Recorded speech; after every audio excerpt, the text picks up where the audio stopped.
Hello student, let's start new chapter of history of class 10, that is print culture and the modern world. Okay, before going through this chapter, let's discuss the meaning of print culture. तो सबको पता है print का मतलब printing that can be in the newspaper, journals, books, okay, text, calendars, diaries, advertisement. तो सब में आपका प्रिंट का मेन फोकस रहता है।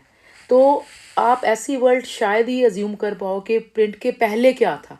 मतलब इन एंशियंट इंडिया में भी, in the ancient world, the books were not written with the printing, that was done, manuscripts were done. मतलब हाथ से लिखे बुक्स को आप मैन्युस्क्रिप्ट कहते थे। ओके, उन्होंने इसमें जैसे बुक की ये एक पिक्चर दी है, आपको पिक्चर के थ्रू भी जाना है। Anything question be asked in the pictures in this book. तो इसमें आप देख सकते हो कि this is a royal printing in 1595। Royal workshop चल रही है इंडिया में, जिसमें सारे काम हो रहे हैं with the manually, that is manuscripts are written in the royal workshop. Okay, so now we are going to start a chapter from first printed books। मतलब प्रिंटिंग बुक्स कैसे होती थी। आप मैंने आपको बोला कि मैन्युस्क्रिप्ट, लेकिन मैन्युस्क्रिप्ट के बाद एक ऐसा दौर आया in China, Japan and Korea में, जहाँ पे आपकी बुक्स मैनुअली प्रिंट करी जाने लगी। मतलब मैन्युस्क्रिप्ट हाथ से नहीं लिखी जा रही थी, बल्कि मैनुअली हाथ से वो प्रिंट हो रही थी। How is it possible? तो लेट्स सी के in the print technology that develop in China, Japan and Korea, इसमें आपकी हैंड प्रिंटिंग होती थी। फ़र्क समझना है मैकेनिकल प्रिंटिंग और हैंड प्रिंटिंग में। अभी मैकेनिकल प्रिंटिंग शुरू नहीं हुई है, अभी सिर्फ आपकी हैंड प्रिंटिंग थी। तो ये हैंड प्रिंटिंग क्या है? That is when wooden blocks, that is इसमें आपके जब टेक्स्ट लिख देते हैं वुडन ब्लॉक्स पे, जब उसको आप दूसरी सरफेस पे रब करते हो ना, तो उसका इंक सरफेस का जो भी लिखा है, जो भी मटेरियल है, दूसरी सरफेस पे प्रिंट हो जाएगा। अगर आपने हैंड प्रिंटिंग एग्जांपल देखी हो, जब आपके टेक्सटाइल पे कोई डिज़ाइन बनाना है तो उसके वुडन ब्लॉक्स तैयार कर लिए जाते हैं विद दैट पर्टिकुलर डिज़ाइन। तो उस पे इंक लगा के डिज़ाइन पे, जो कि वुडन जो आपके ब्लॉक्स हैं उस पर इंग्रेविंग होती है। ओके, इंग्रेविंग में आपकी क्या होगी, इंक आएगी उस पर, बाकी सरफेस में नहीं आएगी, तब उसका इंप्रेशन शीट पे आ जाता है। ओके, ऐसे आप एक बार आपका जो वुडन ब्लॉक तैयार करने मुश्किल है, उसके बाद आप कितने मर्जी डिज़ाइन उस वुडन ब्लॉक से बना सकते हो। वैसे अगर आपने मेहंदी के डिज़ाइन देखे हो, मेहंदी के डिज़ाइन में क्या होता है, वुडन ब्लॉक पे डिज़ाइन तैयार करना होता है, उसके बाद आप कितने मर्जी हैंड्स पे वो वुडन ब्लॉक वाली मेहंदी लगा सकते हो। The same way at that time wooden blocks पे टेक्स्ट लिख दिए जाते थे। मतलब जितने भी टेक्स्ट आपने लिखने हैं उतने ही आपको वुडन ब्लॉक्स बनाने पड़ेंगे। ओके, तो वो वुडन ब्लॉक एक बार बनाने मुश्किल है, उसके बाद क्या है, आपकी प्रिंटिंग चाहे 1000 बुक्स की कर लो आप, तो that will be done by hand printing. Okay, this is not mechanical printing. तो 594 से ऑनवर्ड क्या हुआ, चाइना में एक प्रिंटिंग शुरू हुई जिसके rubbing paper, that was also invented in China. Paper भी वहीं पे इन्वेंट हुआ।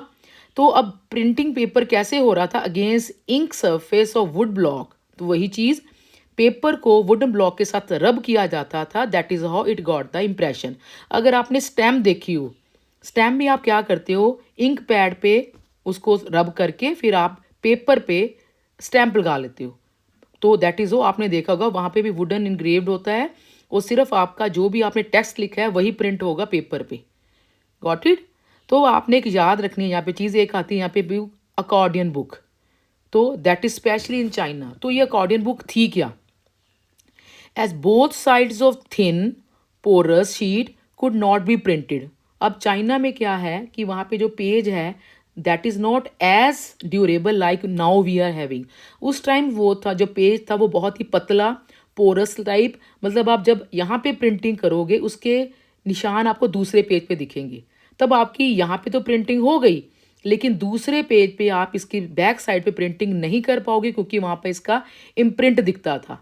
तब उन्होंने क्या किया, 2 पेज ये आप उन्होंने लिए, यहाँ पे प्रिंटिंग करी, यहाँ पे प्रिंटिंग करी। अब इन दोनों को बैक साइड से स्टिच कर लिया।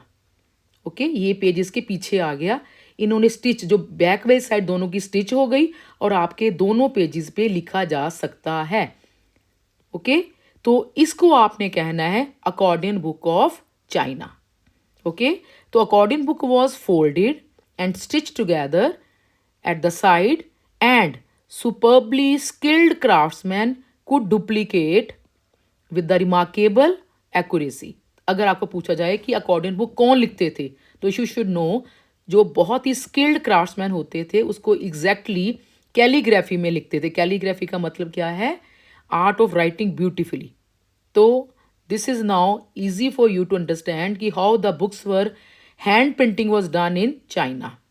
ओके, अब है कि हैंड प्रिंटिंग किन सब्जेक्ट पे कौन सी बुक्स प्रिंट की जाती थी उस टाइम।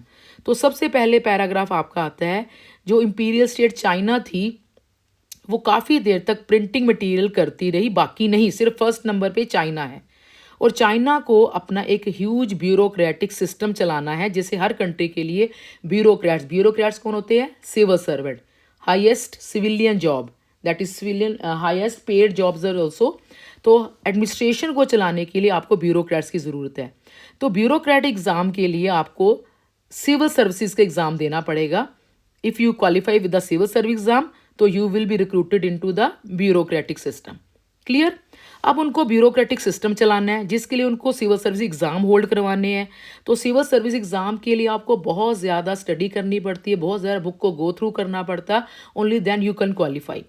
तो इसीलिए उस दौरान में बहुत सारी टेक्स्ट बुक्स एग्ज़ाम के लिए प्रिंट करी गई, जिसको स्पॉन्सर करता था इंपीरियल स्टेट। इंपीरियल स्टेट का मतलब यहाँ पे है चाइना।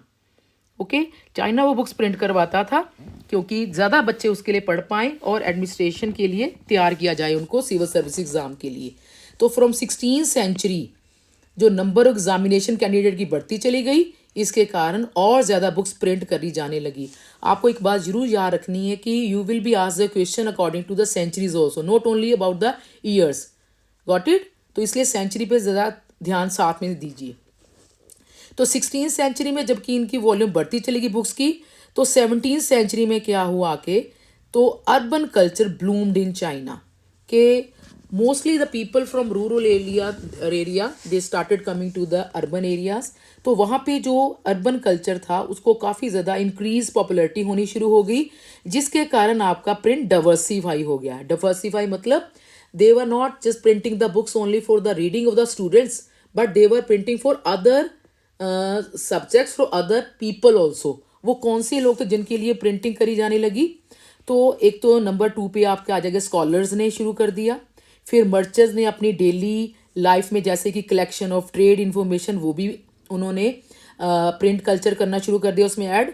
फिर आपकी रीडिंग जो थी एक लेजर एक्टिविटी बन गई, तो इसमें आपके काफ़ी सारे सब्जेक्ट्स थे जिस पे बुक्स प्रिंट होती थी, fiction narratives, poetry, autobiography, anthologies and romantic place. अब आप देख सकते हो कि अब जो चाइना में प्रिंटिंग हो रही है, हैंड प्रिंटिंग, वो अलग अलग कम्युनिटीज़ ने यूज़ करनी शुरू कर दी फॉर देयर डेली यूजेस।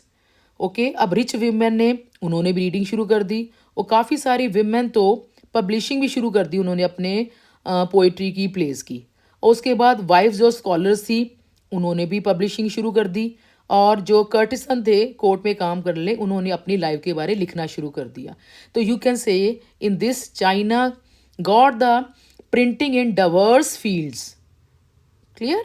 अब आपका आ जाता है कि रीडिंग जो आपका कल्चर चाइना में चल रहा था, that was a new technology, लेकिन they couldn't satisfied a large number of the people in the printing. तब उनको जाके वेस्टर्न साइड की प्रिंटिंग टेक्नोलॉजी मंगवानी पड़ी, जबकि लेट 19th सेंचुरी में, मतलब typical machinery of printing they have to import.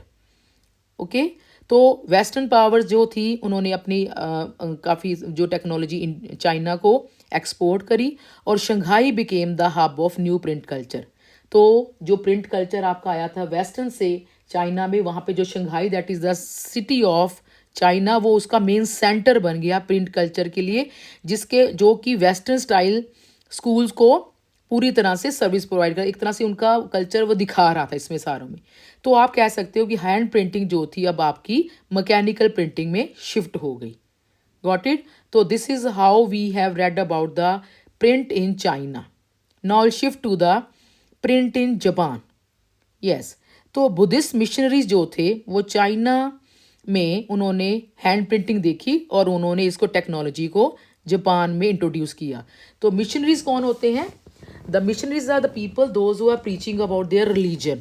तो अब ये उन्होंने बुद्धिस्ट मिशनरीज अपने साथ जब जापान में गए तो उन्होंने ये hand printing again block printing को कह रहे हैं, अपने साथ वो जापान में ले आए 1768 to 1770.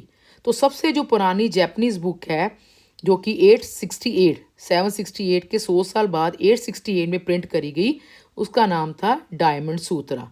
And that had 6 sheets of text and would cut illustrations. पूरी इलस्ट्रेशंस के साथ साइड में उसको डेकोरेट करके इसको प्रिंट किया गया. So this is the picture of diamond Sutra. Then अब जापान में पढ़ेंगे वुड ब्लॉक प्रिंटिंग कैसे डेवलप हुआ. तो अब पिक्चर्स जो प्रिंट हो रही हैं वो textile, playing cards, paper money, उन पे प्रिंट होनी शुरू हो गई. पहले बुक्स पे हुई जैसे चाइना में धीरे धीरे, तो वैसे ही जापान में भी ये आपके टेक्सटाइल कपड़ों पे, प्लेइंग कार्ड्स पे और पेपर मनी में उन्होंने प्रिंटिंग शुरू कर दी.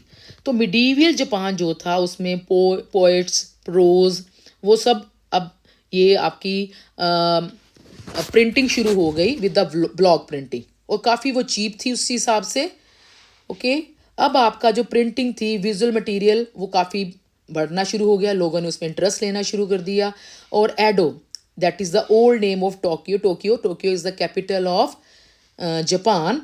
अब ये पेंटिंग्स द्वारा एलिगेंट अर्बन कल्चर के लिए आर्टिस्ट में कॉर्टिसन्स एंड टी हाउस गैदरिंग पे ये बुक्स अब प्रिंट होनी शुरू हो गई. अगर आपने लाइब्रेरी से बुक्स लेनी है, लाइब्रेरीज में कौन सी टाइप की बुक मिल सकती थी आपको? That is books on women, musical instrument, calculations, tea ceremonies, flower arrangement and proper etiquettes, cooking and famous places के लिए the books were available in Japan libraries. Okay, this is all about the Japan. तो the name you can just go through that, Kitgawa, Utamro. So as sources are not as, so you can read yourself for such important things can come. तो जिसको यूक्यो कहा जाता था, तो that was also a very famous printer over here in Japan. So this is a culture they have shown. Different types of work are done by the women. Okay. अब आपका आ गया जी print comes to Europe. मतलब ये जो would block printing थी ये China, Japan, Korea में available थी. तो उसके बाद यही टेक्नोलॉजी यूरोप में कैसे आई? तो आप सबको पता है कि चाइना में जो सिल्क और स्पाइस का ट्रेड था, एक सिल्क रूट बना हुआ था थ्रू दिस, के चाइना के सिल्क रूट के थ्रू यूरोप में वो ट्रैवल करते थे. अब यहाँ पे क्या हुआ, 11वीं सेंचुरी की बात है, चाइनीज़ पेपर यूरोप में पहुँच गया. ओके, पहले पेपर ही है. उसके बाद आप देखोगे कि paper that was possible in the manuscript, जिस पे आप मैन्यूस्क्रिप्ट लिख सकते थे. मैंने पहले आपको बता दिया है, manuscript mean when the books are written manually with hands. तो पेपर जो था चाइना से वहाँ पहुँच गया, उन्होंने मैन्यूस्क्रिप्ट ईजिली उस पेपर पे लिखनी शुरू कर दी. That is carefully written by scribes. अब स्क्राइब्स का मतलब यहाँ पे है डिफरेंट राइटर्स. ओके, तो अब आपके 1295 आ गया, दैट इज़ जैसे बता रहे 13वीं सेंचुरी है. तो Marco Polo that was a great explorer, जो एक्सप्लोरेशन के लिए चाइना गया हुआ था. जब वो इटली वापस आया, अपने साथ वो ब्लॉक प्रिंटिंग ले आया. That is Marco Polo. Okay, तो अब चाइना में ऑलरेडी वुड ब्लॉक प्रिंटिंग थी. मार्को पोलो अपने country that he belong to Italy, वहाँ पे वो अपनी टेक्नोलॉजी को वहाँ ले गया. ओके, इटालियंस ने उसको प्रिंटिंग शुरू कर दिया, यूज़ करना वुड ब्लॉक प्रिंटिंग को, और काफ़ी फेमस होगी, और धीरे धीरे टेक्नोलॉजी यूरोप में फेमस हो गई. अगर आपके लग्जूरियस एडिशंस हैं तो वो अभी भी हैंड रिटन ही थे, and that were very expensive, written on vellum. तो वेलम होती है, एक पैचमेंट होता है that is made from the skins of the animals. But obvious है, अगर स्किन से बन रहे एनिमल्स के वो एक्सपेंसिव होगा, लेकिन as the rich people are there तो they can easily devote their money for that, के we want to have something exclusive for our collection. तो ये अरिस्टोक्रेट लोग थे, जो रिच लोग थे, उन्होंने अपनी लाइब्रेरीज वो क्या करते थे, उन्होंने अपने एक्सपेंसिव वेलम पे बुक्स हैंड प्रिंटिंग करनी शुरू कर दी. और वो क्या करते थे, जो लोग अभी भी हैंड प्रिंटिंग से बुक्स प्रिंट करते उनका मजाक उड़ाते थे कि ये तो छोटे मोटे लोग हैं, तो ये तो सिर्फ वुड ब्लॉक पे जिंदा है, हमारे को देखो हमने कितनी सारी अपनी लाइब्रेरीज बना रखी, अपनी कितनी कलेक्शन करके रखी हुई है with the hand printed books. Okay, तो मर्चेंट्स और स्टूडेंट्स थे यूनिवर्सिटी के, उन्होंने भी चीपर प्रिंटेड कॉपीज़ को पढ़ना शुरू कर दिया। तो ऐसे आप देख रहे हो यूरोप में ये वुड ब्लॉक प्रिंटिंग काफ़ी फेमस हो गई। तो जैसे ही डिमांड बुक्स की बढ़ती चली गई तो यूरोप में तो उनको लगने लगा कि हमें कुछ और टेक्नोलॉजी चाहिए जिसके कारण हम और लोगों की जो इच्छा है पढ़ने की बुक्स उसको इजीली फुलफिल कर पाएँ। तो वहाँ पे बुक फेयर लगने शुरू हो गए अलग अलग जगह पे। Production of hand writing manuscript वो भी करते रहे, ये नहीं कि आपकी वुड ब्लॉक प्रिंटिंग आई तो हैंड प्रिंटिंग बंद हो गई।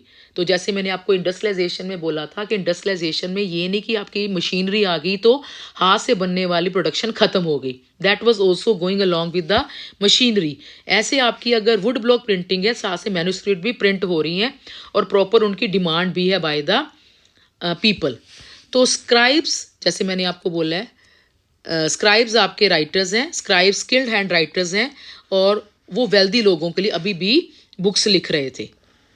Okay, more than 50 scribes often work for one book seller. अब जो बुक सेलर है जो कि हैंड प्रिंटिंग कर रहा है वो काफ़ी सारे अराउंड 50 राइटर हैंड राइटर्स जो कि खूबसूरती से लिखते थे उनको हायर कर सकता था। तो अब जो हैंड रिटन मैन्यूस्क्रिप्ट्स हैं वो काफ़ी डिमांड बढ़ती रही जिसके कारण उसको सेटिस्फाई नहीं कर पा रहा था। अब आपको इस पैराग्राफ में लिखना है डिफेक्ट्स ऑफ मैन्यूस्क्रिप्ट्स। ओके, जो आपकी मैन्यूस्क्रिप्ट्स हैं उनके लिए काफ़ी सारी प्रॉब्लम थी, तो उनके लिए आप क्या कह सकते हो, क्या उनके डिफेक्ट्स, क्या उनके ड्रॉबैक्स, स्पेशली ड्रॉबैक्स आप कह सकते हो। Okay, you may write down the drawbacks, defects तो नहीं, जो कुछ हद तक ड्रॉबैक्स ऑफ मैन्यूस्क्रिप्ट। हाँ जी, इसके लिए आप कॉपी कर सकते हैं। कॉपिंग वॉज एक्सपेंसिव थी, लेबोरियस थी एंड टाइम कंज्यूमिंग थी। जब आप हैंड रिटन करोगे तो आपकी मैन्यूस्क्रिप्ट काफ़ी फ्रेजाइल, नाजुक थी, that is awkward to handle है, ईजी नहीं हैंडल करने के लिए था, and it was not easy to carry from one place to another, that is most used to be bulky one. Okay, इसलिए उनकी जो सर्कुलेशन थी that was limited, that was not easy to carry, और इसलिए these were the some of the problems with the manuscript. तो जैसे ही demand लोगों की बढ़ती चली गई तो वुड ब्लॉक प्रिंटिंग वो काफ़ी पॉपुलर होनी शुरू हो गई। लेकिन अभी भी एक सीन ऐसा हो रहा था कि वुड ब्लॉक प्रिंटिंग होने के बावजूद भी लोगों को लग रहा था कि हमें और बुक्स चाहिए, क्योंकि उस टाइम ये था कि दे डेंट हैड मैनी क्या कहते हैं activities like pleasure activities, leisure activities, they didn't had at that time. तो उनको कुछ नई चीज़ चाहिए थी, अब बुक्स चाहिए। Books was the main reason कि जिस पे वो डिपेंडेंट थे अपने सारी प्रॉब्लम के सॉल्यूशन के लिए या एक तरह से आपकी एंटरटेनमेंट के लिए। तो वहाँ पे उनको लग रहा था कि हमें और ज़्यादा बुक्स चाहिए, that they were not getting. तो अब क्या हुआ, उसी अब उनकी डिमांड को ख़त्म करने के लिए जर्मनी में जोहान गुटेनबर्ग में सबसे पहली प्रिंटिंग प्रेस 1430s में इन्वेंट कर दी। 1430s mean that is not a particular year, 1430s में that many 31 to 39 any year, काफ़ी टाइम उसको लग गया ये बुक प्रिंटिंग प्रेस को इन्वेंट करने में। तो अब जोहान गुटेनबर्ग था उसके बारे में पढ़ने हमने कि हु वॉज ही। तो Gutenberg was a son of merchant का सन था and he was having a large agriculture state. उसके पास काफ़ी जगीर थी एग्रीकल्चर की, काफ़ी अमीर था उसके फादर। और जब वो चाइल्डहुड में था उसने काफ़ी अपनी वाइन और ऑलिव प्रेसेस देखी हुई थी, तब उसने धीरे धीरे स्टोन्स को पॉलिश करने का आर्ट सीख लिया and he became a master gold Smith, और एक बहुत अव्वल दर्जे का वो गोल्ड स्मिथ बन गया। तो क्योंकि उसको काफ़ी स्टोन्स को पॉलिश करना आ गया था, अब उसने ये वाली नॉलेज को अपनी acquired the expertise to create lead molds using trinkets। Trinket होती है स्मॉल ज्वेलरी। तो उसने अब ये मोल्ड जो बनाने शुरू कर दिए थे अपने। मोल्ड होता है जिसमें एक प्रॉपर मोल्ड, जिसमें सांचा, जिसमें आप कोई भी चीज़ को बना सकते हो। तो उसने अब ट्रिंकेट्स बनाने शुरू कर दी, स्मॉल ज्वेलरी बनानी शुरू कर दी, और इसी नॉलेज को उसने अपने यूज़ किया फॉर हिज एग्जिस्टिंग टेक्नोलॉजी, तो अपनी इनोवेशन को डिज़ाइन करने के लिए। मतलब actually basically he was master gold Smith, और वो जो स्मॉल अपनी ज्वेलरी बनाता था, मोल्ड्स बनाता था, उसी को उसने अपनी न्यू टेक्नोलॉजी, न्यू प्रेस बनाने के लिए यूटिलाइज़ किया। उसने ऑलिव प्रेस को अपना एक मॉडल बना लिया प्रिंटिंग प्रेस बनाने के लिए, and moulds were use for casting the metal tiles for the letters of alphabets. तो अल्फ़ाबेट के जो लेटर्स होते हैं उनको मोल्ड बनाया प्रॉपर। अगर आपने टाइप राइटर देखा हो कैसे टाइप राइटर में अल्फ़ाबेट लेटर्स ऑफ अल्फ़ाबेट में इंक आती है, वो पेपर पे वो छपती जाएगी। ओके, तो उसी तरह उसने अपने ही सिस्टम को बना के 1448 में अपने सिस्टम को, जो उसने 1430s में बनाया था, उसको परफेक्ट कर दिया। उसने पहली बुक बनाई बाइबल, और बाइबल की 180 कॉपीज प्रिंट हुई, जिसको कि 3 साल लग गए to produce. It was not easy to print at that time, पर ये था कि ये उस टाइम के अकॉर्डिंग भी बहुत बड़ी डिस्कवरी थी, बहुत बड़ी इन्वेंशन थी कि प्रिंटिंग में उन्होंने इस बुक को 3 साल में भी प्रोड्यूस किया, बहुत बड़ी बात थी।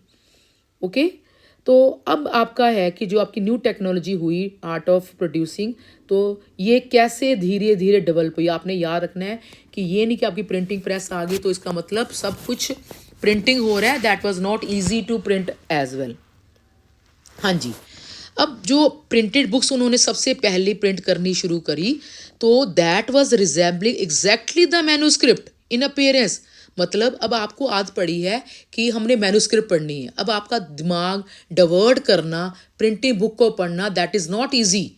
अगर कोई बच्चा ये बुक्स वाली कोई ABC वाली बुक पढ़ रहा है, उसमें बड़े अच्छे तरह से बड़े डिफरेंट कलर यूज़ करके हाईलाइट करके अगर उसके लेटर्स और अल्फ़ाबेट लिखे हुए हैं, एप्पल वगैरह जो भी है, तो अगर वही बुक उसको प्रिंटिंग में सिर्फ एप्पल लिख के दे दे और ड्राइंग वगैरह ना करे, तो उसको बिल्कुल बुक पढ़ने को मन नहीं करेगा। तो उसको कहेगा ये बुक तो मेरे को अच्छी नहीं लग रही है, ये प्रिंटिंग भी कैसी लग रही है बारीक, तो he won't like that.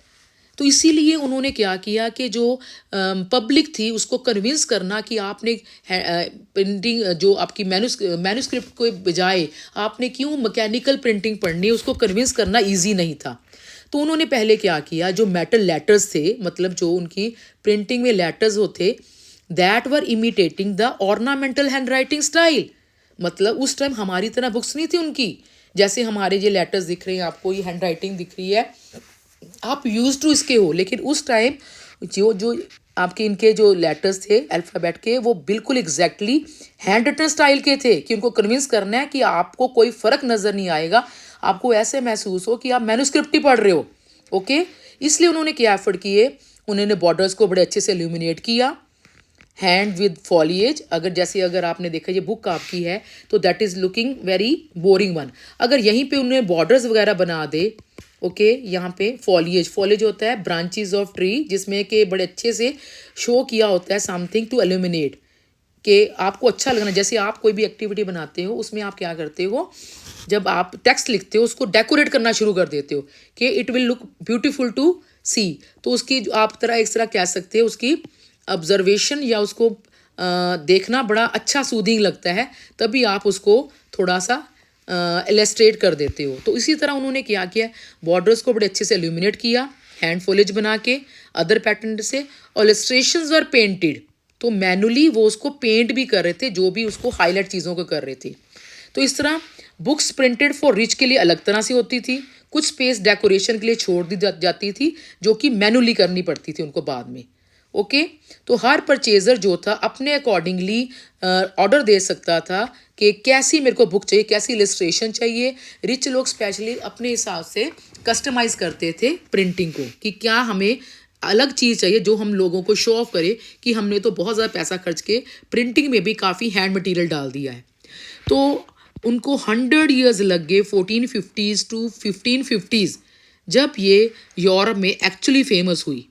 Okay, जो प्रिंटर जर्मनी के थे वो दूसरे यूरोप की कंट्री में जाना शुरू हो गए और काफ़ी डिमांड शुरू लोगों की हो गई। तो second half of 15th century में ये सिर्फ 20 मिलियंस कॉपी प्रिंट हो रही थी, लेकिन जैसे ही आपकी 16th सेंचुरी आई उसमें 200 मिलियन कॉपीज प्रिंट होनी शुरू हो गई। That is a great achievement eight that time. तो आप कह सकते हो कि व्हाट इज़ प्रिंट रेवोल्यूशन। तो shift from hand printing to mechanical printing is known as print revolution. Okay, this is how they have shown you the printing press work कितनी मुश्किल से कर रहा है काम। that was not easy to print at that time, but उस time से आप कह सकते हो कि बहुत बड़ी अचीवमेंट उनकी रही है। ये आप देख सकते हो कि जो इलस्ट्रेशंस, ये मैं कह रही थी बात इलस्ट्रेशन की, कैसे डेकोरेट किया है, कैसे कस्टमाइज चीज़ें हैं। अगर रिच लोगों ने अपनी स्पेस इसको छोड़ देने, इसको बाद में मैनुअली डेकोरेट किया जाएगा।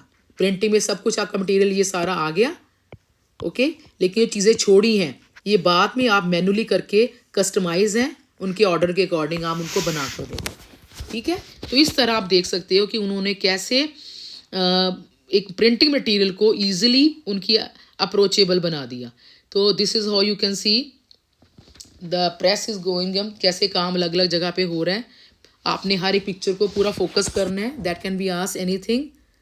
तो your third topic is here print revolution. मैंने आपको ऑलरेडी बता दिया प्रिंट रेवोल्यूशन का मतलब, तो उसके इम्पैक्ट क्या हुए, जो प्रिंट आपका एक्चुअली में आ गया within the reach of the people.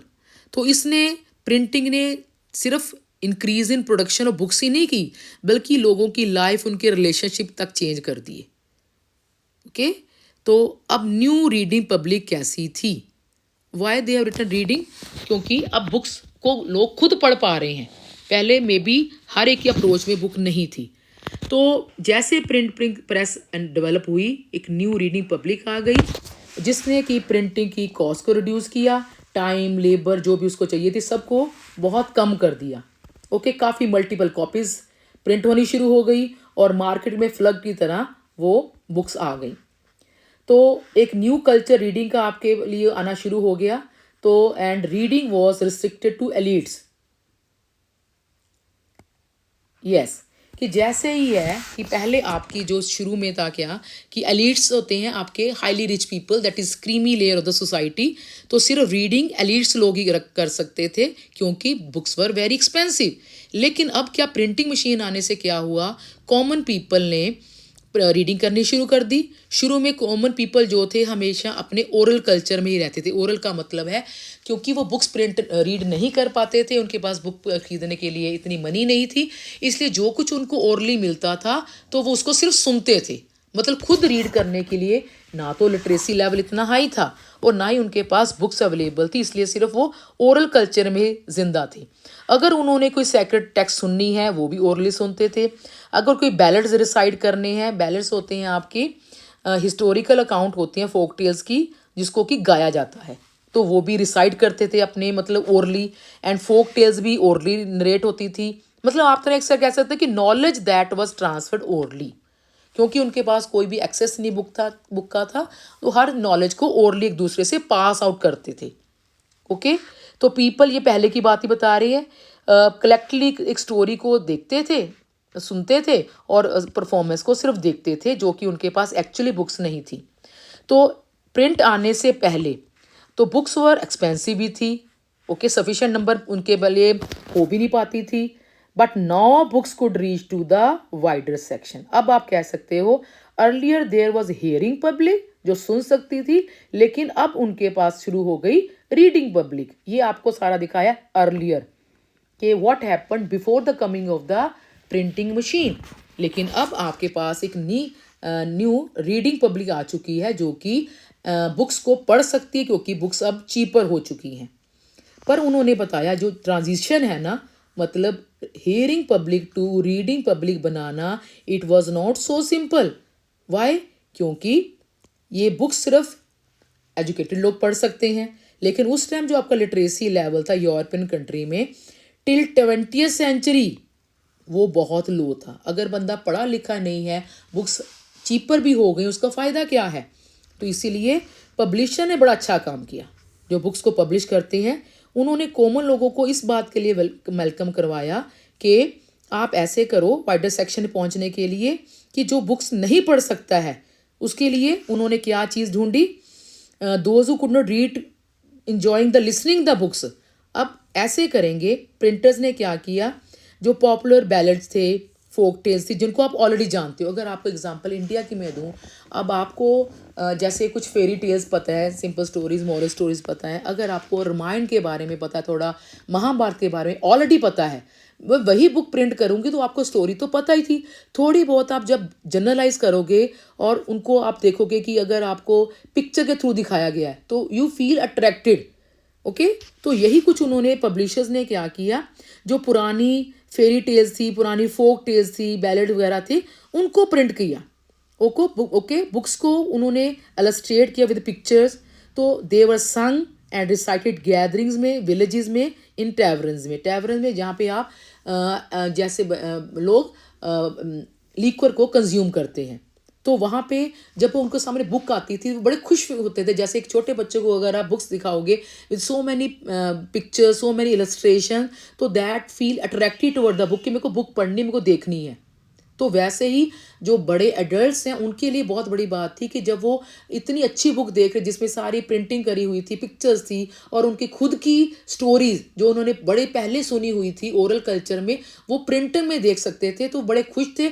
अब उनको लगता था कि जब एक बंदा उसको पढ़ रहा है, बाकी सारे इर्द गिर्द उसके बैठ जाते थे देखने के लिए, कि उनको लगता था कि जैसे हम ही उसको पढ़ रहे हैं। ओके, तो oral culture was entered into print and printed material was orally transmitted. मतलब सबसे पहले प्रिंटर्स ने क्या किया, ओरल कल्चर जो फेरी टेल्स हैं, उनके फोक टेल्स वगैरह है, उसको प्रिंट किया। अब प्रिंट के बाद सारे लोग जो इकट्ठे बैठ के उसको देख रहे हैं, उसके थ्रू ओरली उनको सुनाया गया कि इसमें ये लिखा है। ओके, तो एक जो लाइन ओरल और रीडिंग के बीच में थी, दैट बिकेम ब्लर।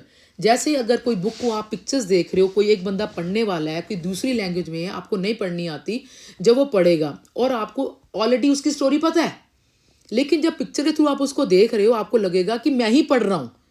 तो इस तरह जो रीड कर रहा था और जो सुन रहा था, वो दोनों इंटरमिंगल हो गई। उनकी जो लाइन सेपरेट कर रही थी रीडिंग वाली या जो सुनने वाली, वो धुंधली पड़ गई। ओके, तो ये था पब्लिशर्स का कंट्रीब्यूट कि उन्होंने कैसे लोगों को कन्विंस किया कि चाहे आप पढ़े लिखे नहीं हो, लेकिन आप सुनने के साथ साथ बुक को देख के भी आपको ऐसे लगेगा कि आप उसको रीड कर रहे हो। Got it? अब नेक्स्ट टॉपिक है religious debate and fear of print. अगर आपको क्वेश्चन पुटअप किया जाए कि प्रिंटिंग तो सबको बड़ा बेनिफिट लगा होगा कि बड़ी अच्छी बात है कि हाँ हम प्रिंट कर सकते किसी चीज़ को, लेकिन अगर आपसे क्वेश्चन पुटअप किया गया कि प्रिंटिंग को किन्हों ने वेलकम नहीं किया, कुछ कम्युनिटीज़ ऐसी भी थी जो प्रिंट को अच्छा नहीं मान रही थी, उनके खिलाफ थी और वो नहीं चाहती थी कि प्रिंटिंग मशीन डेवलप हो। तो उसके लिए सबसे पहले आपने कहना है कि जिन्होंने प्रिंट को नहीं किया, नंबर 1 उसमें आपकी आती हैं, many people were there in that those who didn't like this printing. ये it was feared if there was no control over what was printed then and read, then rebellious and irreligious thoughts might spread. Okay, तो ये काफ़ी ज़्यादा डरे हुए थे कुछ लोग जो चाहते थे कि इतनी सारी बुक्स वहाँ पे प्रिंट नहीं की जाए।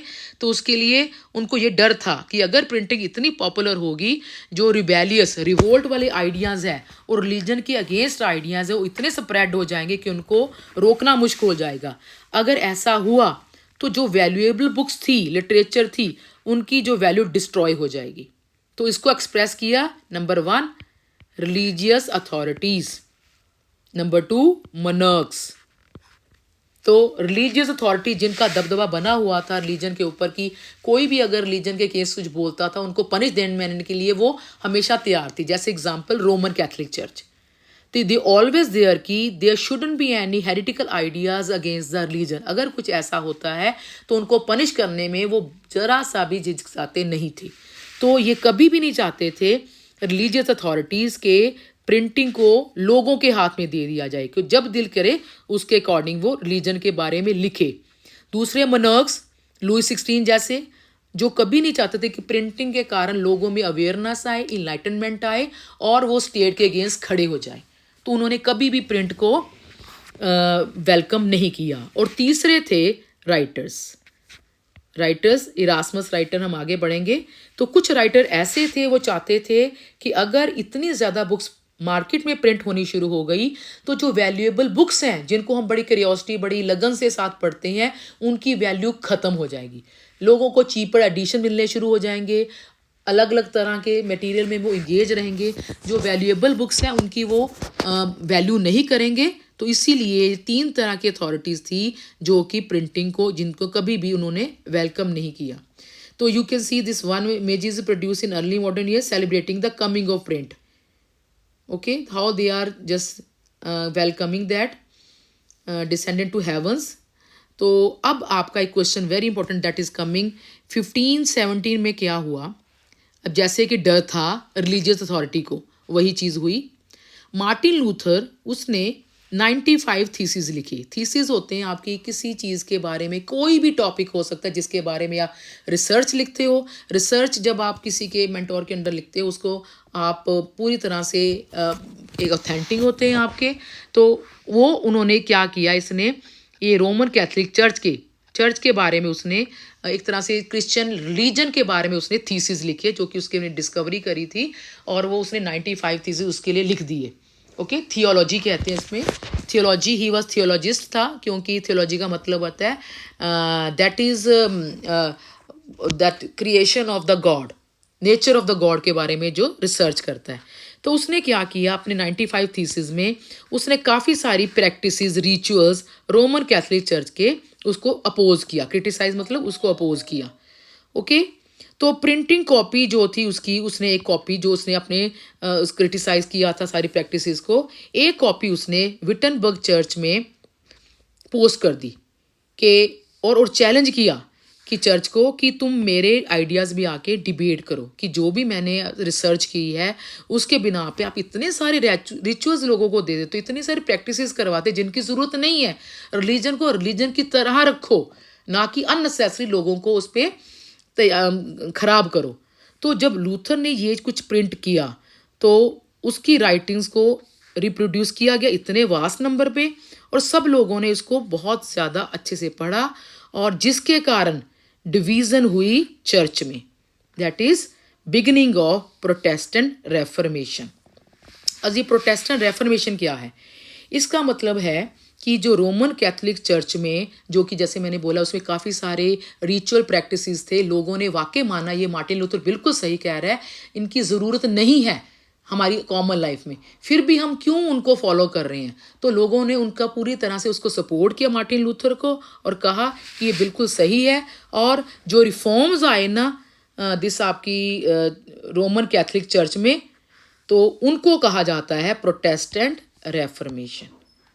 ओके, 16th सेंचुरी में रिफॉर्म आए, दैट इज़ कैथोलिक चर्च में, जो कि मार्टिन लूथर की वजह से आए। ओके, अब लूथर की जो ट्रांजेक्शन थी that was new testament against the old testament, उसने बुक लिखी जिसको 5000 book immediately with in few weeks में वो बिक गई, और सेकेंड एडिशन भी विद इन 3 मंथ्स आ गया। ये बहुत बड़ी अचीवमेंट है उसी के अकॉर्डिंग, जिसमें कि आपके एडिशन एक बार प्रिंट होता है और उसके साथ ही लोगों की डिमांड बढ़ जाती है कि ये बहुत अच्छा लिखा है and we wanted to have it more.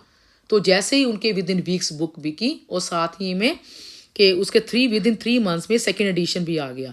तो डीपली ग्रेटफुल, इसके लिए इतना खुश हुआ लूथर, उसने कहा printing is the ultimate gift of God the greatest. इतना अच्छा ये इन्वेंशन प्रिंटिंग का किया, जिसके कारण मैं लोगों को अवेयर कर पाया, लोगों को इनलाइटन कर पाया कि देखो आप क्यों बुद्धू बन रहे हो, इस रिलीजन के अकॉर्डिंगली इतने सारे रिचुअल्स मानने की ज़रूरत नहीं है। तो आपको ये क्वेश्चन भी ऐसे आ सकता है कि प्रिंटिंग की इम्पोर्टेंस के लिए मार्टिन लूथर ने क्या बोला। और काफ़ी सारे इंटेलेक्चुअल्स थिंकर्स इस चीज़ को कहते हैं that is the reformation. Done. हाँ जी, अब नेक्स्ट आ गया प्रिंट एंड डिसेंट। डिसेंट का मतलब लिख लो डिसएग्रीमेंट। प्रिंट तो आ रहा था लेकिन कुछ लोग इससे डिसएग्री थे, जैसे मैंने अभी बोला आपको कि religious authority that is religious Roman Catholic church specially that didn't want के print should be there prevalent.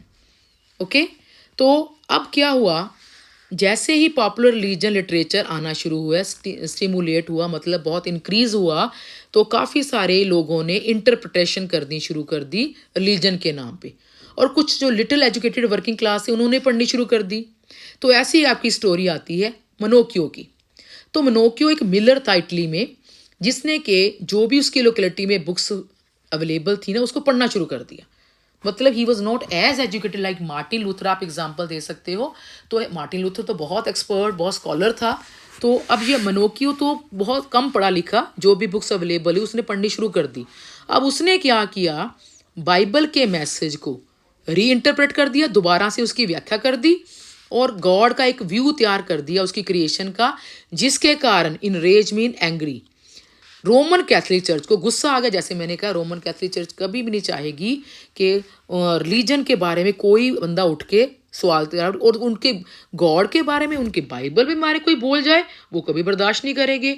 इसलिए रोमन चर्च ने इंक्विजिशन टू रिप्रेस हैटिकल्स, ये हैटिकल्स होते हैं the people those who are not believing the church, तो that can be given the punishment by the Roman Catholic church. उनको मतलब punish करना Roman Catholic church अपना main अधिकार समझती थी। तो इसलिए उन्होंने क्या किया, मनोकियों ने जब ये किया, मनोकियों को होल्ड अप किया गया, मतलब उसको घसीट के लेके जाया गया, गलत बहुत पनिश किया गया और अल्टीमेटली उसको मार दिया गया।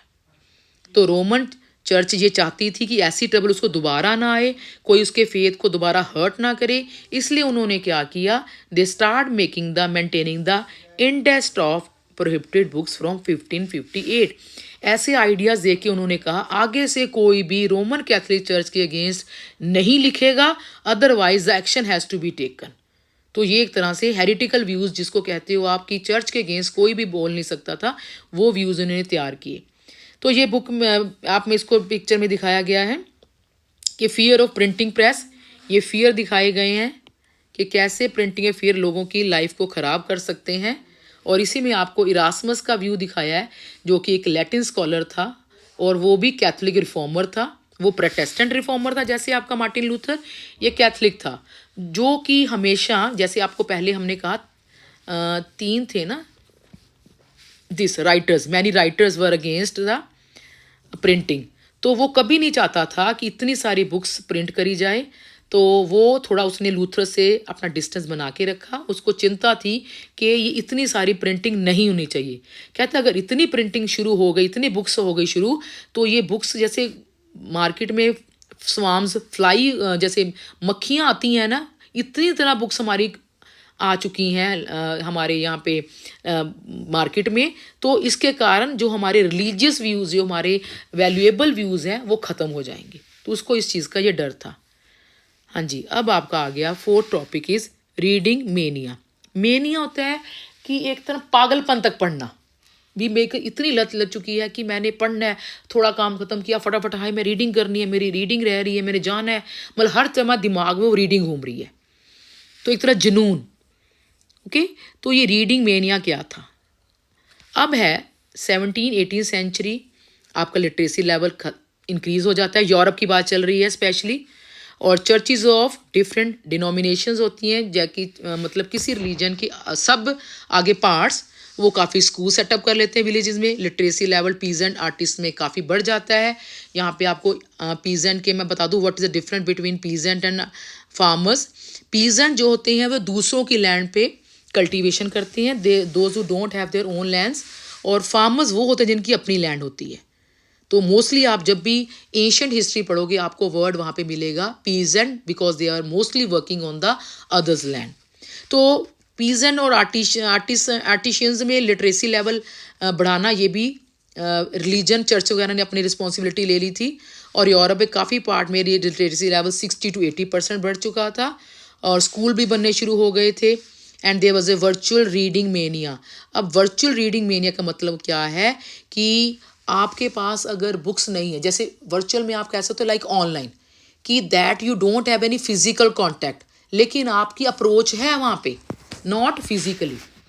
हाँ जी, तो एक तरह से ये कह सकते हो कि you can't have the books in your hands, but you can have a reading with that online, या यहाँ पे आपकी हो सकती हैं थ्रू द ओरल। तो अब लोगों को बुक्स काफ़ी प्रिंट करनी थी, काफ़ी प्रिंट कल्चर करना था, काफ़ी नंबर बढ़ते शुरू हो गए उनके धीरे धीरे। ओके, अब काफ़ी सारे डिफरेंट फॉर्म्स ऑफ लिटरेचर आ गए। फॉर्म्स क्या होता है, लिटरेचर के फॉर्म्स आप कह सकते हैं, जैसे poems, prose, short stories, novels, debate, discussion, fiction, इसको आप कहते हैं फॉर्म्स ऑफ लिटरेचर। ओके, अब बुक सेलर्स ने क्या किया, अपनी बुक्स को क्या कहते हो आगे फेमस करने के लिए, इसको बेचने के लिए काफ़ी लिटिल बुक, छोटी छोटी बुक्स बनानी शुरू कर दी, that is easy to purchase. तो जिसके लिए उन्होंने काफ़ी एल्मनेक्स, एनुअल पब्लिशिंग शुरू कर दी, काफ़ी रिचुअल कैलेंडर्स बनाने शुरू कर दिए, बैलेट्स बनाने शुरू, वोकटेल्स बनानी शुरू कर दी, और काफ़ी सारी फॉर्म्स ऑफ रीडिंग मार्केट में आनी शुरू हो गई, जिसमें कि आप एंटरटेनमेंट कह सकते हो कि बेसिक मेरा पर्पज़ यहाँ पे है मैक्सिमम बुक्स को सेल आउट करना। तो आप ये मार्क करो इजी, इसको इंग्लैंड में penny, penny that is the उस टाइम की आप पैसा कह सकते हो एक तरह से। Penny currency, small currency of England. तो यार्क ने आपने इंग्लैंड में penny chap books again the small books cheaper one that were carried by petty peddlers. Petty तो छोटे मोटे पैडलर्स, पैडलिंग आप साइकिल कह सकते हो, पैडल लगे तो उसको पैडल बोल दिया उन्होंने, जिसको कि चैपमैन बोलने आपने। Chapman they were selling the chap books, Penney chap books, छोटे छोटे मतलब एक पैसे की बुक जैसे कैसे, बहुत स्मॉल अमाउंट की बुक उन्होंने सेल आउट करनी शुरू कर दी। और ये काम किया इंग्लैंड के पब्लिशर्स ने इनको हायर करके।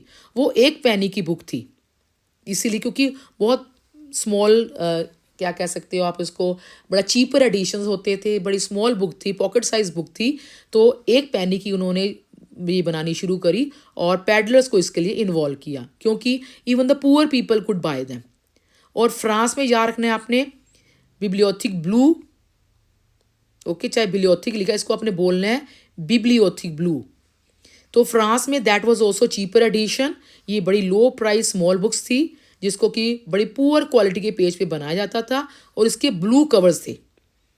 ओके, इसमें क्या होता था, they were the romances printed 4 to 6 page, मतलब बिब्लियोथिक व्यू specially that is for the romance उसके लिए था। And substantial historical which were stories about the past भी होती थी उसमें काफ़ी। And they were having the various size, उनके अलग अलग थे, अलग अलग पर्पज़ और डिफरेंट थे।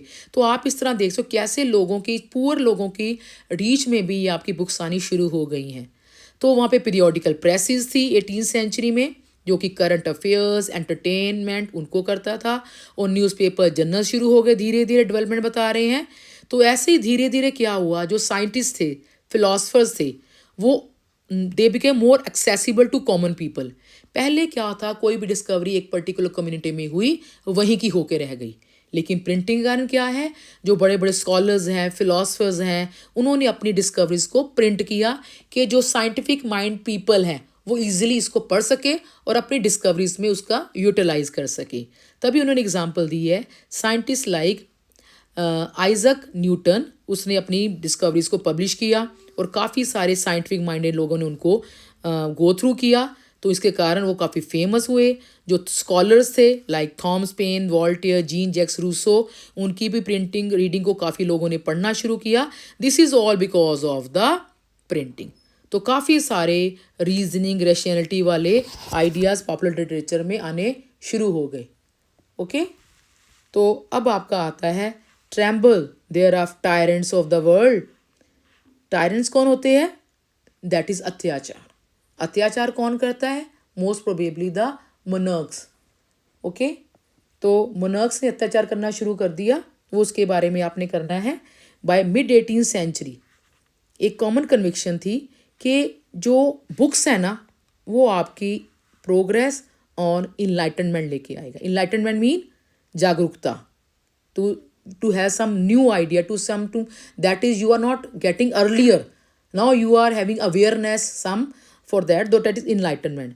तो काफ़ी लोग ये समझते थे कि जो बुक्स है ना वो वर्ल्ड को चेंज कर देंगी और सोसाइटी को आज़ाद करवाएंगी डेस्पोटिज्म से। डेस्पोटिज्म मतलब despotic ruler, like Louis 16 was despotic ruler that have all the power in his hands, that is legislature, executive and judiciary, और कोई उनको रोकने वाला नहीं है, उसको आप कहोगे डेस्पोटिज्म। एंड टिरेनी, टिरेनी होता है अगेन अत्याचार। तो अब बुक्स को माना जाने लगा कि सारे वर्ल्ड को चेंज करेगा और सोसाइटी को आज़ाद कराएगा डेस्पोटिज्म से और स्टेट की टिरेनी से, कि कोई अत्याचार करता रहे उसको रोकने के लिए हमारे पास बुक्स हैं। And that bring a time that is for reason and intellectual rule. वहाँ पे सिर्फ रीजनिंग की, साइंस की, रैशनैलिटी की जीत होगी और वही रूल करेगा, ना कि ये रूलर्स, दिस मोनर्क्स। ये आपका ये आ गया सेकंड पॉइंट वाला कि monarchs did not welcome publishers, that is books. अब लुइस सेबेस्टियन मर्शियर था, जो कि एक नॉवलिस्ट था 18th सेंचुरी में फ्रांस में। उसने डिक्लेयर किया कि printing, no doubt, printing press is the most powerful engine of progress and public opinion is the force that will sweep despotism away. ये आपको फिर आ सकता है, हु सेड दीज वर्ड्स। उसने कहा कि प्रिंटिंग सबसे ज़्यादा पावरफुल इंजन है प्रोग्रेस का, और पब्लिक ओपिनियन का। एंड दैट फोर्स, ये सारी फोर्स क्या करेगी, प्रोग्रेस और पब्लिक ओपिनियन की डेस्पोटिज्म को ख़त्म कर देगी, स्वीप, इसका झाड़ू लगा देगी, इसको ख़त्म कर देगी, इसको क्लीन कर देगी, अगर प्रिंटिंग प्रेस आपके पास है तो मर्शे ने जब भी कोई नॉवेल्स लिखे उसमें हीरोज़ को कैसे दिखाया, वो ट्रांसफ़र हो जाता है बाय एक्ट ऑफ रीडिंग, मतलब पहले उसको लेमैन दिखाया है हीरो को, लेकिन जब से उसने पढ़ना शुरू किया, रीडिंग शुरू कर दी, उसका करैक्टर, उसका बिहेवियर एकदम से चेंज हो जाता है। ओके, ही डिवॉर बुक्स मतलब पढ़ता है, बहुत ज़्यादा बुक्स पढ़ता है, तेज़ी तेज़ी पढ़ता है और बुक्स के वर्ल्ड में खो जाता है एंड इनलाइटनमेंट उसमें आ जाती है धीरे धीरे। तो convince of the power of print in bringing enlightenment and destroying basis of despotism, धीरे धीरे वो हीरो जो क्या करता है, इतना ज़्यादा इनलाइटन हो जाता है कि जो भी गलत चीज़ें सोसाइटी में होती हैं उसको सुधारने की कोशिश करता है। That were written by the Mercier in his mostly novels. Okay, तो इसमें मर्शियर ने प्रोक्लेम किया, again attention, tremble there after tyrants of the world, tremble before virtual writer. Tremble मतलब कांपना शुरू कर दो, टायरेंट्स जो कि अत्याचार करते हैं, ये क्यों कांपना शुरू कर दो, क्योंकि वर्चुअल राइटर आ चुका है, अब आपकी पोल कभी भी खुल सकती है, लोगों के खिलाफ आपके लिए बोला जा सकता है, आपको फिर लोग छोड़ेंगे नहीं, इसलिए आप थोड़ा सुधार करना शुरू कर दो, लोगों को डराना बंद करो। तो ये चीज़ उनको दिखाई गई, tyrants of the world. Now what is the role of print culture in the French Revolution. In class 9 you have read the causes of French Revolution, लेकिन उसमें प्रिंट का हमने कुछ ऐसा रोल नहीं पढ़ा, लेकिन आप पढ़ोगे कि कैसे print was also responsible to bring the French Revolution. तो आपने पॉइंट वाइज करना है। फर्स्ट पॉइंट देखो कि क्या कॉज है, that is also important question, कि प्रिंट का मतलब बुक्स कह लो, text, stories, novels, paintings, okay, that all print. तो प्रिंट ने पॉपुलराइज किया इनलाइटेड थिंकर्स को। ये इनलाइटेड थिंकर्स कौन थे?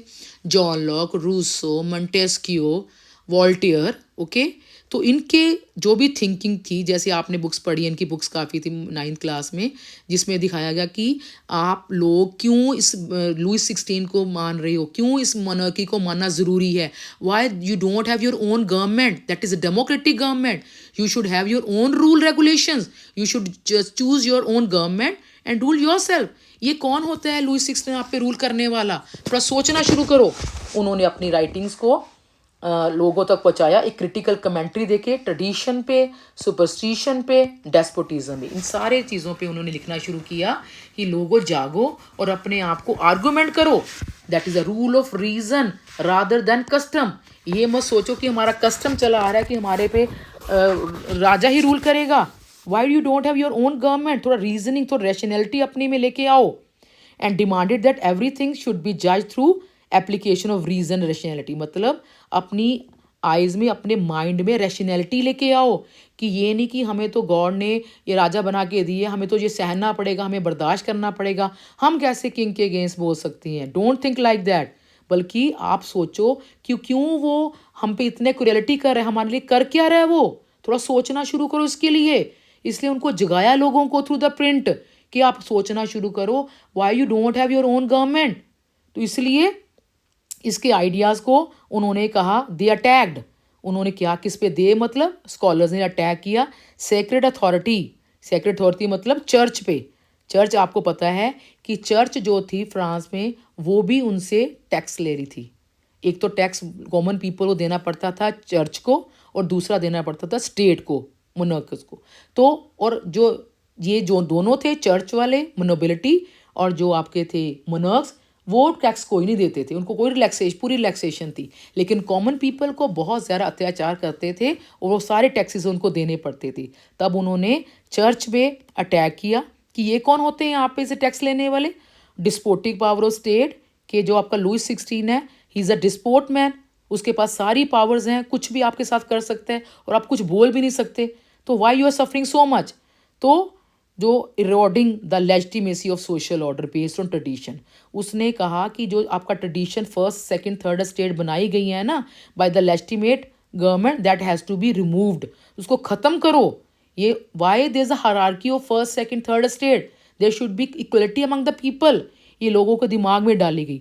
तो राइटिंग जो वॉल्टेयर रूसो की, उसको सारे लोगों ने बड़ा पढ़ा, एंड जिन्होंने भी इसको बुक्स को पढ़ा, they were looking the world through new eyes.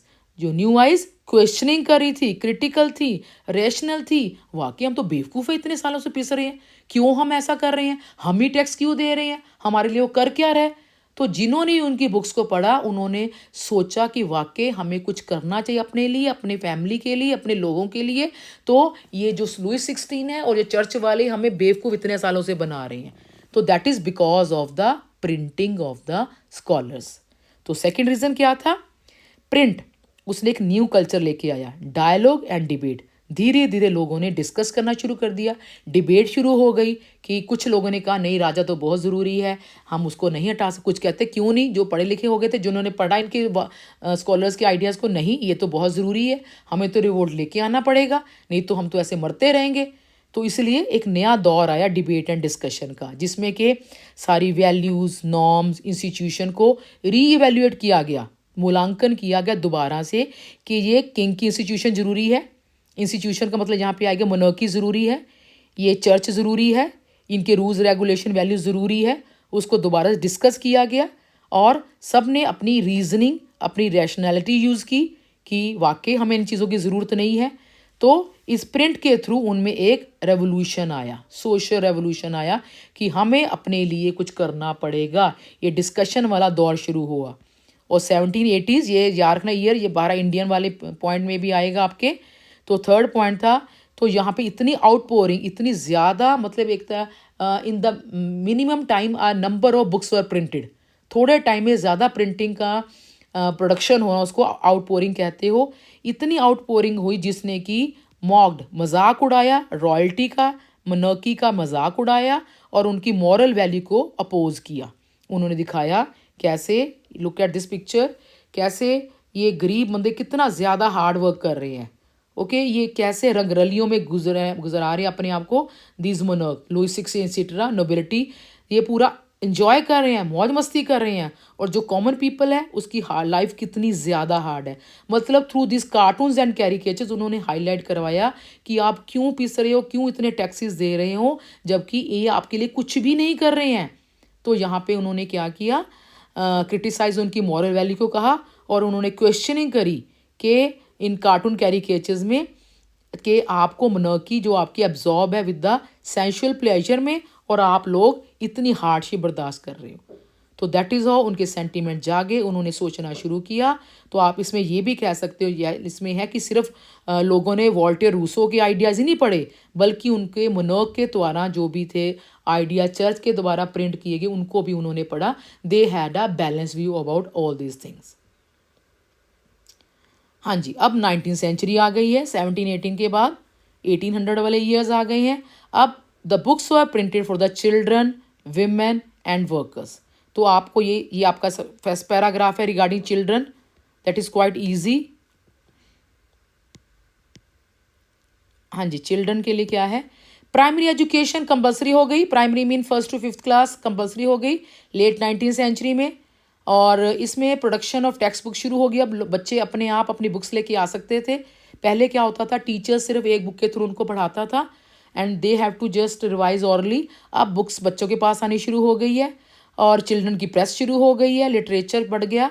और फ्रांस में 1857 ईयर कैसे याद रखना है आपने, दैट इज़ थ्रू द 1857 में हमारा फर्स्ट वॉर ऑफ इंडिपेंडेंस हुई थी, रिवोल्ट ऑफ इंडिया। तो ऐसे आपने याद रखना, 1857 में प्रेस आई। ये प्रेस ने क्या किया, ओल्ड फेरी टेल्स को, फोक टेल्स को प्रिंट करना शुरू किया। इसमें एक नाम आपने याद रखना है, Grimm brothers in Germany. Who was they, were they. तो उन्होंने कहा कि उन्होंने काफ़ी साल लगाए जो विलेज में जाके फोक टेल्स कलेक्ट की पीजन से, उनको कलेक्ट करके एडिट किया और स्टोरीज़ को पब्लिश किया 1812 में। इसमें उन्होंने इस चीज़ का ध्यान रखा कि जो कि बच्चों के लिए वल्गर थी, एलिट्स उनके लिए नहीं सही थी, उनको उसको उन्होंने एडिट करके इनको ग्रिम ब्रदर्स जर्मनी वालों ने उसको प्रिंट किया बच्चों के लिए। अब रूरल फोकल टेल्स एक नई फॉर्म में थी, दैट वाज प्रिंटेड एंड वो स्टोरीज़ को प्रॉपरली चेंज करके उन्होंने बच्चों तक वो लेके आए। ओके, ये चिल्ड्रन का हो गया। अब आपका आ गया विमेन के regarding. Women they also became a readers as well as writers. Penny magazine, penny again एक पैनी की मैगजीन, उसका मतलब था that is for women. Women के लिए टीचिंग, उनको प्रॉपर बिहेवियर, उनकी हाउस कीपिंग सिखाने के लिए थी। अब 19वीं सेंचुरी में उन्होंने नॉवेल्स तक लिखने शुरू कर दिए विमेन ने। और सबसे ज़रूरी आपने याद रखना है, what is the role of women that is specially in Europe. उसमें आपने कहना है कि many novelist, Jane Austen, Bronte sisters, George Eliot, अब उन्होंने ये मेन आपकी नॉवलिस्ट बन गई। उन्होंने विमेन को कैसे दिखाया, उनकी राइटर्स ने दिखाया, important in define a new type of women दिखाई उन्होंने। A person, women they can think also, a person with will, जिसकी अपनी इच्छा है, दैट हैज़ स्ट्रॉन्ग पर्सनैलिटी, उनकी डिटर्मिनेशन, दृढ़ निश्चय है, and that has power to think, वो सोच भी सकती है। Earlier there was a male dominating society in Europe and they were not considering the women, कि उनको सिर्फ घर में रह के अपना देखना, घर देखना है, उनको कोई काम करने की ज़रूरत नहीं, सोचने की ज़रूरत नहीं, और कोई भी फाइनेंशियल अकाउंट लेने की ज़रूरत नहीं। लेकिन इन्होंने विमेन को दिखाया कि you can also think, you can also take decision, you have strong personality and you can have think independently. अब आ गया जी पुअर लोगों के लिए। अब लैंडिंग लाइब्रेरी, लैंडिंग मतलब लाइब्रेरी से अपने बोरो करना, वो लाइब्रेरीज शुरू हो चुकी हैं, दैट इज 17वीं सेंचुरी में। 19वीं सेंचुरी में ऑनवर्ड लैंडिंग लाइब्रेरी इंग्लैंड में खुल चुकी हैं, जो कि एजुकेटिंग कर रही हैं वाइट कॉलर वर्कर्स को। Okay, that is not workers, workers ये थोड़े हाई सोसाइटी वाले हो गए वर्कर्स, आपके आर्टिशंस आ गए, एंड लोअर मिडिल क्लासेस को बढ़ाना शुरू कर दिया। और कई बार तो सेल्फ एजुकेटेड वर्किंग क्लास ने अपने आप को ही बुक्स लिख ली थी अपने आप पे। ओके, तो जब वो वर्किंग डे से घर आते थे शॉर्ट एंड दे मिड 19वीं century the workers had some time for self improvement के लिए भी उन्होंने अपना स्पेंड करना शुरू कर दिया, और उन्होंने दे रोड पॉलिटिकल ट्रैक्ट्स लिखने शुरू कर दिए, ऑटोबायोग्राफी भी लिखनी शुरू। तो ये सिर्फ आपका था बच्चों के लिए, विमेन के लिए एंड वर्कर्स के लिए।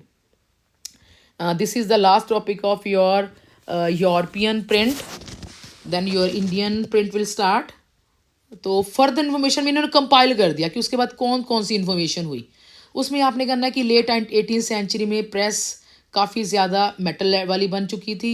19वीं सेंचुरी में सीरीज ऑफ इन्वेंशन हुई, और मिड 18वीं सेंचुरी में that can also come for 5 marks also. Okay, you can start writing from here कि मिड 19वीं सेंचुरी में रिचर्ड MH हो न्यूयॉर्क में, उसने पावर ड्रिवन प्रेस को परफेक्ट कर दिया, सिलेंड्रिकल प्रेस को। और इसके कारण क्या था, 8000 शीट्स पर आवर प्रिंट हो सकती, जो कि बहुत बड़ी अचीवमेंट है उस टाइम के लिए। इसको न्यूज़पेपर के लिए यूज़ किया गया। फिर आप कह सकते हो कि ऑफसेट प्रेस शुरू हो गई। अब उसमें अप टू 6 कलर्स एक ही टाइम पे प्रिंट हो सकते थे।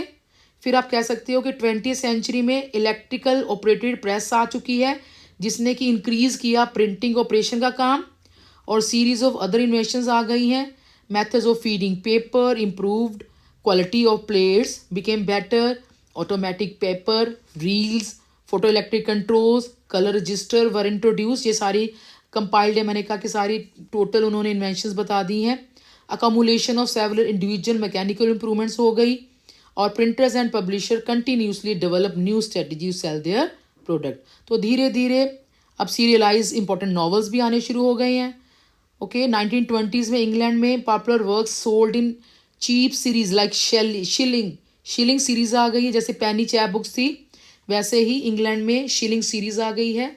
तो dust cover of that book was a 20th century innovation था। तो with the great onset of great depression 1930s में, ये आपको पता है 1929 से शुरू हुआ था ग्रेट डिप्रेशन, तो publishers feared a decline in book purchase to sustain buying, they brought out cheap paper book edition. तो इनको लगता था कि लोगों का इंटरेस्ट कम ना हो जाए बुक्स में 1830s में, जहाँ पे सारे लोग इकोनॉमिक डिप्रेशन से जूझ रहे थे, इसलिए उन्होंने अपने चीप एडिशन भी साथ साथ रखे। तो ये आप देख सकते हो, एडवर्टीजमेंट है in the railway station in England, just go through.